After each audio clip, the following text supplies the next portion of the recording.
Binisita ng isa sa mga naturalized candidates na si Benny Boatwright ang Gilas Pilipinas Training Camp ngayong araw. Finally, moving forward na ulit ang naturalization nito. May dadagdag pa nga ang SBP. Isa pang higante mula UP Maroons na si Malik Diouf. Tapos si Elizabeth Mins naman para sa Gilas Women's Basketball.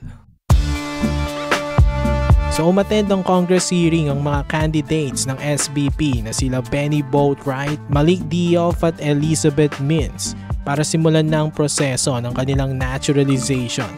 Ayos na ayos ito once na ma-finalize na. Mapapalakas pa lalo nito ang naturalized pool ng Gilas. Bali meron na tayong Justin Brownlee, Ange Kwame, Benny Boatwright, tapos another big man na isang 6'11" na si Malik Diouf. Itong si Boatwright ay diamak na mas bata pa kay JB.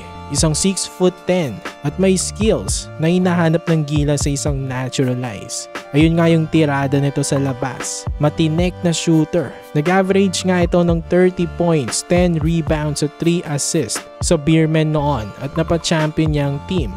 Ngayon nasa Taipei Fubon Braves na itong si Benny at okay pa rin ang ipinapakita nito. Tapos ito namang si Malik Diouf ay kagaya ni Ange Kwame, matagal na sa Pinas. 6'11" na very reliable rin na big man. Isang agile at mas better na rim protector dahil sa kanyang mahabang wingspan. Nire-represent na rin ito ang Gilas sa iba pang competitions. Kaya okay na okay talaga ito na madagdag sa naturalized pool. Tapos ito naman si Elizabeth Mins ay para naman sa ating Gilas Pilipinas Women. Isa itong 6-foot forward mula NCAA Division 2. Naglalaro sa Westminster University. So tignan natin kung anong magagawa niya para naman sa Gilas Women. So yun lang mga kabakets. For more Gilas content, ilike nyo na ang ating video at mag-subscribe na rin sa JB Buckets.